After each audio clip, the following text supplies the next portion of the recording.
Hello students. तो हम लोगों ने पिछले लेसन्स में इलेक्ट्रोफिलिक सब्स्टिट्यूशन रिएक्शंस को पढ़ा। अब इस लेसन में हम लोग पढ़ने जा रहे हैं एडिशन रिएक्शंस इन बेंजीन। अब आप लोग ये सोच रहे होंगे कि ये फिर एडिशन रिएक्शन क्यों दे रहा है, जबकि हम लोगों ने ये पढ़ा हुआ है केमिकल प्रॉपर्टीज़ में, इसकी स्ट्रक्चर में, कि बेंजीन सब्स्टिट्यूशन रिएक्शंस देता है, एडिशन रिएक्शंस नहीं देता है। बट यहाँ क्या होता है, वहाँ हमने एक बात करी थी कि नॉर्मल कंडीशंस में वो एडिशन रिएक्शन नहीं देता है और सब्स्टिट्यूशन रिएक्शंस देता है। बट अगर हम कंडीशंस कुछ स्पेशल यूज़ करें तब ये एडिशन रिएक्शंस भी दे सकता है, क्योंकि यहाँ पर 3 डबल बॉन्ड है। तो इस बारे में हम लोग बात करने जा रहे हैं कि ये एडिशन रिएक्शन किस कंडीशन में देगा और क्या इससे प्रोडक्ट हमको मिलेगा। तो हम लोग स्टार्ट करते हैं। बिल्कुल क्लियर है, सभी को क्लियर है? तो स्टार्ट करते हैं कि हमने ये बेंजीन लिया है, इसकी हमने 3H2 के साथ हमने इसकी रिएक्शन करवाई है। किसकी प्रेजेंस में? निकिल की प्रेजेंस में। कंडीशन सुन लीजिए, हाई टेम्परेचर और हाई प्रेशर पे इसकी रिएक्शन करवाई जाती है। तब क्या होता है, साइक्लोहेक्सेन हमको मिलता, मतलब ये जो 3 डबल बॉन्ड है ना, ये हट जाएंगे और यहाँ पे जो जितने भी कार्बन है, 6 कार्बन, उन पे 6 हाइड्रोजन लग जाएंगी। ये 6 हाइड्रोजन इन 6 कार्बन पे लग जाएगी। मतलब यहाँ CH की जो कंडीशन थी वो अब यहाँ आके CH2 बन चुकी है। तो यहाँ पे क्या था, C6H6 और ये बन चुका है C6H12 बन चुका है ये। अब अगर हम इसी बेंजीन की रिएक्शन 3Cl2 के साथ करवाते हैं, 3 मॉलिक्यूल हमने यहाँ लिए हैं, किसकी प्रेजेंस में? अल्ट्रावायलेट लाइट की प्रेजेंस में। कितने केल्विन पे? 500 डिग्री केल्विन पे।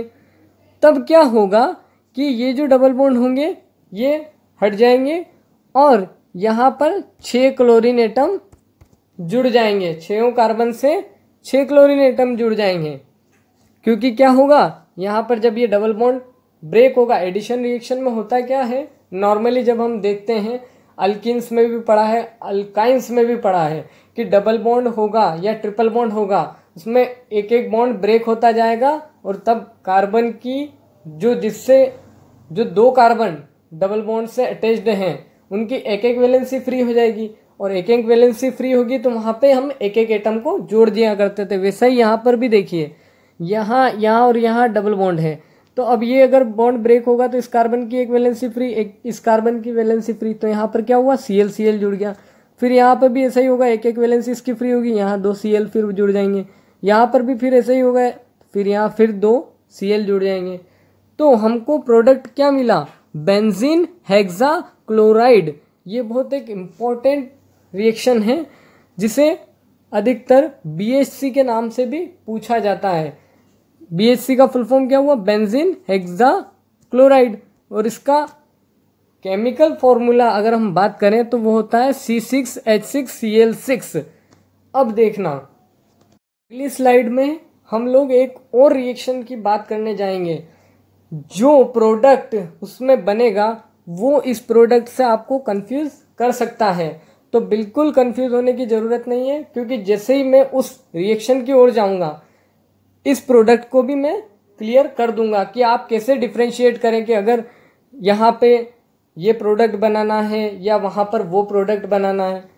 तो अभी फिलहाल एक चीज़ और, इसे हम गैमेक्सेन नाम से भी जानते हैं, जो कि इसका एक अलग नेम है ये। तो आगे हम लोग बढ़ते बढ़ें बिल्कुल। ये सबसे इम्पोर्टेंट चीज़, ये जो रिएक्शन मैं बताने जा रहा हूँ, ये रिएक्शन एडिशन रिएक्शन के अंडर में नहीं आती है, मतलब ये एडिशन रिएक्शन नहीं है। अभी हमारा लेसन में टॉपिक क्या है, एडिशन रिएक्शन, बट ये एडिशन रिएक्शन नहीं है। ये मैं ओनली इसलिए बता रहा हूँ कि ये जो दो प्रोडक्ट हैं ये हमेशा कंफ्यूज करते हैं कि आखिर ये क्या चीज़ है, और जो मैंने पिछले वाले स्लाइड में बताया था बेंजीन हेक्साक्लोराइड, ये क्या चीज़ है। तो और ये एक ऐसी रिएक्शन है, सब्स्टिट्यूशन रिएक्शन का टाइप है, जहाँ पर हम एक्सेस में अगर न्यूक्लियोफाइल को एक्सेस में इलेक्ट्रोफाइल को अगर ले लें तब क्या होगा। तो यहाँ पे हमने बेंजीन लिया है और यहाँ पे 6Cl2 लिए हैं, एक्सेस में इलेक्ट्रोफाइल लिए हैं। अब ये कैसे पता चलेगा कि ये इलेक्ट्रोफाइल हैं, तो यहाँ पर एरो पे देखिएगा, जब एनहाइड्रस AlCl3 और कंडीशन दी हो डार्क और कोल्ड में, एनहाइड्रस AlCl3 हम जानते हैं कि लुईस एसिड होता है, तो ये क्या करेगा, एक Cl को अपनी ओर खींचेगा इनमें से, ठीक है। तो ये यहाँ Cl पॉजिटिव बनेगा, मतलब यहाँ इलेक्ट्रोफिलिक सब्स्टिट्यूशन रिएक्शन होना ही है। और इलेक्ट्रोफिलिक सब्स्टिट्यूशन रिएक्शन हो रही है मतलब हमको यहाँ क्या करना है, ओनली हाइड्रोजन को रिप्लेस कर देना है। जबकि पिछली वाले में हम देख रहे थे यहाँ पे हमने 3Cl2 यूज किए थे और कंडीशन में एरो पे क्या लिखा हुआ था हमने, अल्ट्रावायलेट लाइट की प्रेजेंस में। तो अल्ट्रावायलेट लाइट की प्रेजेंस में तो एडिशन करवाना है, और यहाँ पर एनहाइड्रस AlCl3 अगर दिखे तो वहाँ पे सब्स्टिट्यूशन करवा देना है। तो यहाँ क्या हुआ कि ये जो 3 ट्रिपल बॉन्ड थे बेंजीन के, ये एज इट इज रहे, और एक एक जो हाइड्रोजन था वो Cl से रिप्लेस हो गया। और वो जो एक एक हाइड्रोजन था वो जो वापस जो ये 6 और 6 कितने Cl है, यहाँ पर 12 Cl है, 6 तो हमने यहाँ लगा दिए और 6 हाइड्रोजन निकले, और वो 6 हाइड्रोजन इन 6 Cl से कंबाइन होके 6 HCl का फॉर्मेशन कर देंगे। इस प्रोडक्ट का नाम हम क्या देते हैं, हेक्साक्लोरोबेंजीन, जिसका फॉर्मूला क्या है C6Cl6, क्योंकि यहाँ पे हमने H हटाए हैं, C6H6 में से 6H हटा के और 6 Cl लगा दिए, तो यहाँ C6Cl6 इसका फॉर्मूला हो गया। अब देखो इसका नाम जो है हेक्साक्लोरोबेंजीन, और इसका नाम क्या था, बेंजीन हेक्साक्लोराइड।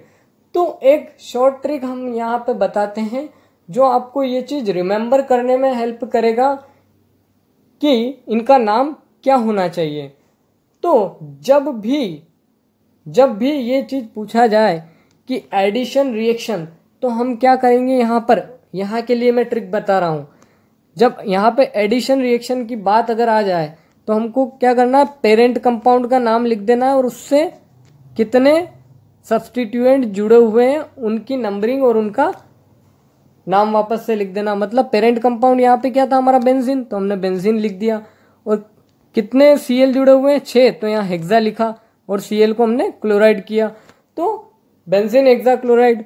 अब अगर यही बात सब्स्टिट्यूशन में आ जाए तो यहाँ पर क्या करना है, हमको जो सब्स्टिट्यूएंट लगे हुए उनका पहले नाम लिख देना है। तो यहाँ पे कितने लगे हुए थे, 6, तो यहाँ हेक्सा क्लोरो और फिर बाद में पेरेंट कंपाउंड का नाम लिखा बेंजीन। तो जब सब्स्टिट्यूशन होगा तो जस्ट उल्टा कर देना, और एडिशन में ध्यान रखना पेरेंट कंपाउंड का पहले नाम लिख देना और उसके बाद जितने भी उससे सब्स्टिट्यूएंट लगाए हो वो लिख देना। ये हो गया अपना क्लियर, बिल्कुल कोई डाउट नहीं है। आगे चलें, बिल्कुल अगली रिएक्शन है इसकी कंबशन वही है कि अगर हम इसको एयर की प्रेजेंस में हीट करते हैं, किसको, बेंजीन को, तो ये हम लोग पढ़ चुके हैं कि ये सूटी फ्लेम के साथ जलते हैं ये कंपाउंड। मतलब सूटी का मतलब ये वही धुएंदार फ्लेम के साथ जलेंगे, और धुएंदार फ्लेम के साथ जल रहे हैं तो ये चीज़ क्लियर हो जाएगी कि यहाँ पे CO2 तो रिलीज होगी ही होगी। तो C6H6 को हमने 15/2 O2 के साथ रिएक्ट कराया और हीट किया, तब हमको 6 CO2 और 3 H2O मिले। अब इस रिएक्शन को भी हमको याद नहीं करना है क्योंकि इसकी भी एक जनरल कंबशन इक्वेशन होती है, जैसा कि हमने पिछले लेक्चर्स में अल्केन्स में पढ़ी थी। तो यहाँ पर जो कि एलिफेटिक हाइड्रोकार्बन्स थे, बट यहाँ एरोमेटिक हाइड्रोकार्बन्स के लिए कुछ अलग जनरल कंबशन इक्वेशन होती है, जो कि होती है CXHY X + Y/4 O2 gives XCO2 plus Y/2H2O। अब यहाँ अगर हम अप्लाई करें तो यहाँ पर X क्या है, 6 है। X कितने हैं यहाँ पर, 6 है। Y कितने, वो भी 6 है। तो यहाँ पे C6H6 तो हमने हो गया। उसके बाद कितने O2 हमको लेना पड़ेंगे, तो X और प्लस Y/4 में हम अगर यहाँ पुट करेंगे तो क्या आएगा आंसर, 15/2, ये लिख दिया। फिर अब यहाँ X कितने थे, 6, तो उतने ही CO2 निकल जाएंगे। और जितने Y हैं उसके हाफ H2O निकलेंगे, मतलब यहाँ 6Y हैं तो यहाँ कितने निकल जाएंगे, 3H2O निकल जाएंगे। बिल्कुल सिंप्लीफाइड हो चुका है ये चीज़, किसी को कोई अब डाउट नहीं है। तो अब आगे के लेसन्स में हम लोग पढ़ेंगे डायरेक्टिव इन्फ्लुएंस, जिसकी हम डिटेल में बात करेंगे नेक्स्ट लेसन में।